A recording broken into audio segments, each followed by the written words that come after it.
Hi friends, with the secret of Skinwalker Ranch. Posting up, S6E6. We've reached the point in Season 6 that we hit in Season 5. The History Channel now only allows you to watch new episodes on their website if you have cable access. I do not. So we're at the whim of whenever they decide to upload the episodes to YouTube for purchase. That means there's a good chance the next few articles will be slightly late. Our deepest apologies due to it being so late. I'd like to get right into the newest episode. But I do have some incredibly confidential news that might change your view on the show. One of my friends is connected to the show in a specific way. I won't say what. I know this person knows how much I like this show, and they do as well. It's been reported that Dragon isn't in Season 6 because he was dealing with a child who had a medical issue. There's a high percentage that information is WRONG. Cannot say what. But Dragon is not in Season 6 because of continual infractions of some sort, and there's a good chance he will be off the show for good. The information I heard has completely changed my view of who Dragon is anyway. Let's leave that in the past and focus on the now. It's time to join our crew over at the ranch to see what they're getting into this week. More digging? More rockets? Yes, and yes, Dr. Travis Taylor, Eric Bard, Thomas Winterton, and Caleb Bench joined the team from Mark Construction at the Mesa drill site.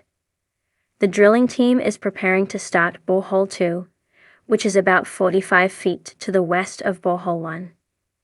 In the hopes of getting immediate answers to some questions, the team brings archaeologist Chris Roberts to the ranch.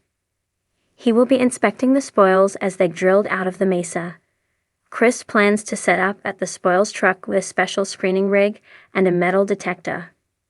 What will he find? Thomas and Caleb head to the top of the mesa drill site, the top hole from Borehole 1, with international GPR expert Dr. Jen Frank.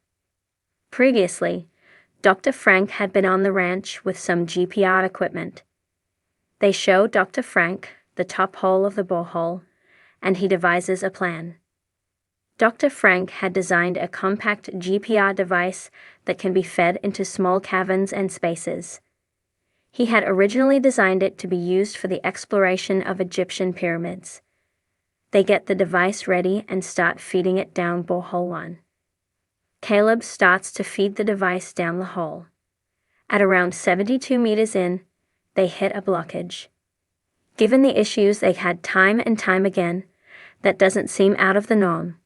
Don't forget, Borehole 1 has been coated with the gel-like concrete. It should be smooth and unobstructed.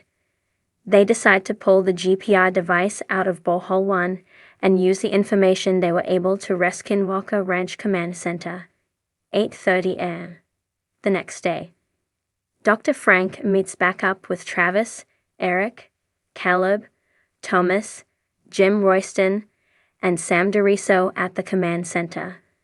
They reveal to the rest of the team that Dr. Frank's GPR device hit a roadblock at about 200 feet in.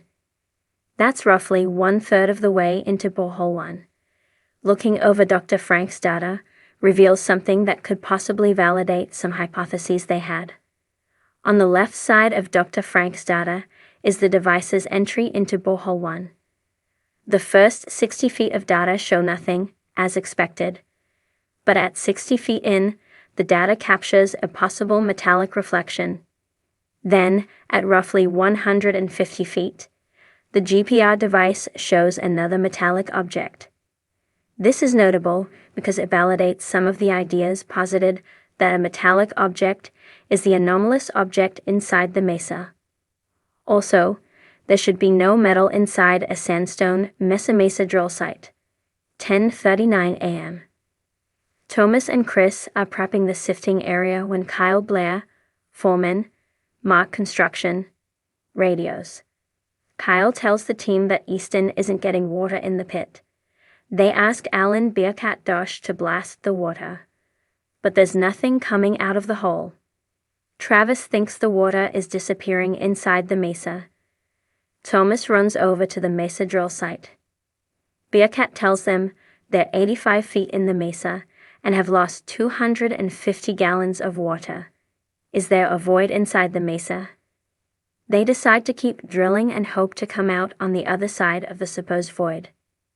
This is interesting because there were questions raised about a void in the mesa 3 years ago. You may remember that they dropped some smoke bombs on the boulders on the hill of the mesa. The smoke from the smoke bombs was sucked under the rocks, which indicated the possibility of a void. Up until now, the bubble has only been visualized with 3D images. To rectify that, they decide to plant wooden posts with lights on top all around the perimeter of the bubble. This will give a boots-on-the-ground visual reference. They start in the east field and work their way around. They place a post at Homestead 2, which requires them to traverse through some thick brush. While in the brush, Caleb calls out for the team. He picks up and shows a yellow bottle. In 2021, Travis and Cameron Fugel dropped GPS bottles all around the ranch from Cameron's helicopter. It was noted that some of the bottles went off course for no apparent reason at the time. These bottles became lost. But now, it seems that this bottle could have hit the side of the bubble and bounced off to where they now find it. They continue placing posts around the perimeter. On their walk back, Caleb finds something else. Another GPS bottle. Mesa drill site. 12:38 am, Bearcat tells the team that they're about 130 feet into borehole 2. They've hit something harder than granite, and progress has slowed down. Thankfully, they're eventually able to get through the tough layer, and drilling continues. Chris calls the team over to the spoils pit for an interesting discovery. Inside the spoils are a few chunks of the metallic spacecraft material. Travis takes a closer look at it and notices it looks layered, which means it's a manufactured object.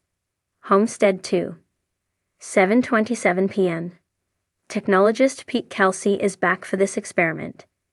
He joins Travis, Thomas, Caleb, Eric, Jim, and Sam as they plan to launch rockets at the western barrier of the bubble. Last year, they shot a rocket around this location, and it seemingly floated in midair for longer than it should have. Could it have been due to the bubble? Pete will run his terrestrial LiDAR scanner, and Caleb will be running Pete's SLAM scanner. Also, Jim Royston will fly his LiDAR drone. The drone goes up without issue as Travis loads and primes the rocket. The rocket is fired toward the west side barrier of the bubble. As usual, the rocket changes direction in the sky as it nears the bubble barrier. It's as if it deflected the rocket. As that happens, Jim gets a drone error. It just so happens to be around the same time the rocket is deflected. Jim loses complete control of the LiDAR drone as it gets to the edge of the barrier. That's when Travis and Eric get the dreaded 1.2 GHz signal. Eric's antenna shows it's coming from their exact location at Homestead 2. Jim quickly resets his drone and wants to see if he can find anything in the sky that would be emitting the 1.2 GHz signal. But he soon runs into problems of his own. As he returns to the west side bubble barrier, something pushes his drone back. Significantly, it literally looks like the bubble is refusing entry into itself. Skinwalker Ranch Command Center. 2:33 p.m. Travis, Eric, Thomas, Caleb, Jim, and Sam sit around the table at the command center. Eric pulls up Jim's drone GPS data. As we've seen before, the second that Jim's drone crosses into the bubble, his GPS data becomes corrupted. They pull up video from the drone, and we see some interesting things. You can clearly see Jim's drone trying to go forward.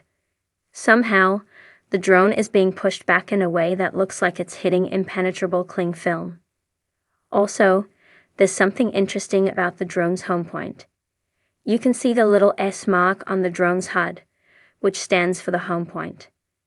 As the drone is denied entry into the bubble, the home point freaks out all over the HUD. Moreover, the home point is shown in distance at the bottom of the HUD. At the start, it reads 850 feet. As the home point marker freaks out, the home point distance starts to descend and eventually gets to around 600 feet. But the drone didn't move from that spot. Something about this episode feels off. It's like nothing happened. I guess Mark Construction made it through the void. Because after the missing water scene, we see the drill site and there is water. Why no follow-up?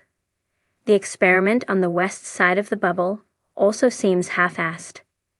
They fire one rocket and have one drone issue, and then they move on.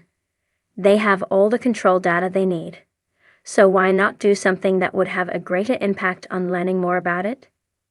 Also, why don't they just dig out the mesa from the front? At this point, it would be easier than trying to make a borehole for one entire season. Oh well. This episode gave us little to no information behind the secret of Skinwalker Ranch. You can watch The Secret of Skinwalker Ranch, posting up S6E6 and previous episodes on Discovery Channel.